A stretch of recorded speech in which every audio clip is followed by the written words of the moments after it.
Hello.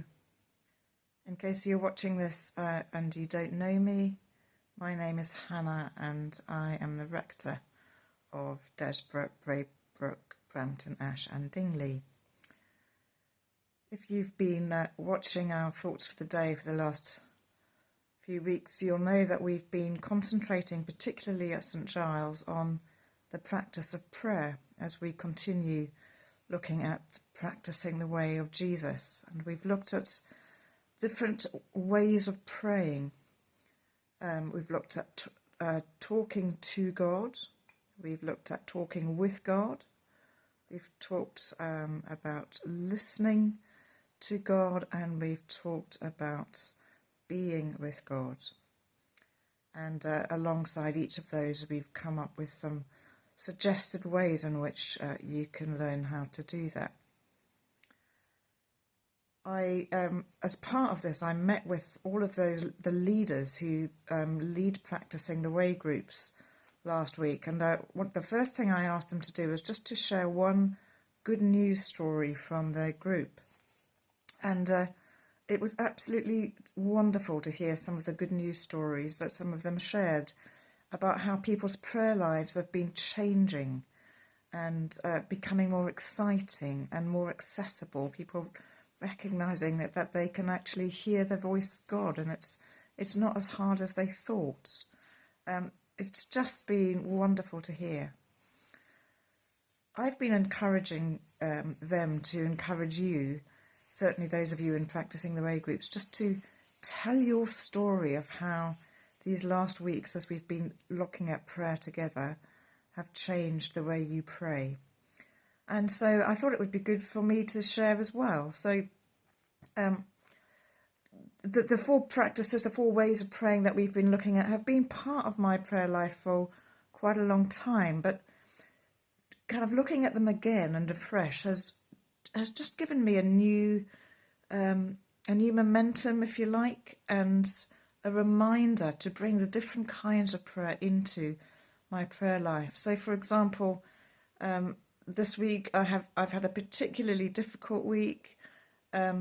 Yesterday I was feeling really down, and I therefore I remembered what we talked about in terms of laments and how we lament and how we should lament as an important part of prayer. So for my prayer time yesterday, I simply spent the time in lament, and I as a result I wrote some things in my journal, and I began to become aware of what God was saying to me as I spent that time in lament.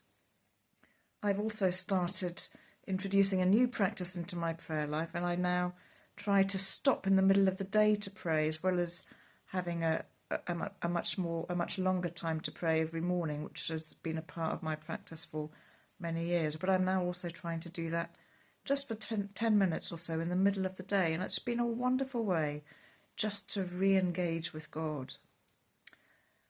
The other thing that I've done is I've been more intentional about creating a prayer space. So usually my prayer time in the morning takes place in our living room, and I like just sitting by the window looking out at the garden, because nature is an important part for me in terms of just connecting with God. But I've made my prayer space a bit more intentional as well. I'm just going to show it to you briefly now. Just bear with me as I get the camera in the right place.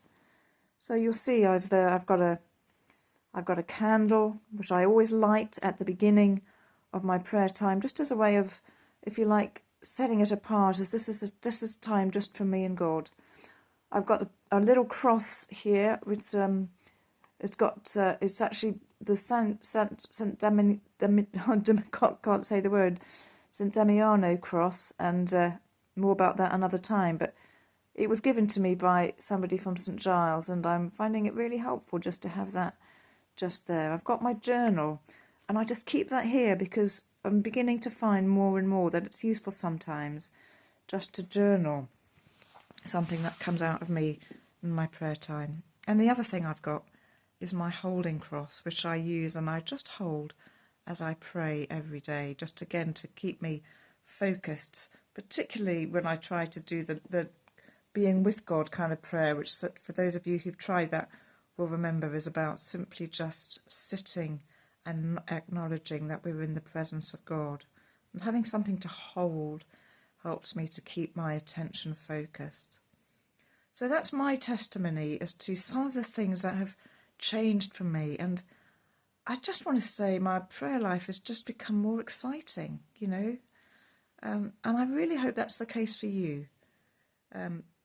If you haven't particularly been engaging with our Practicing the Way stuff, then it's not too late. Just let me know and we can get you in a group.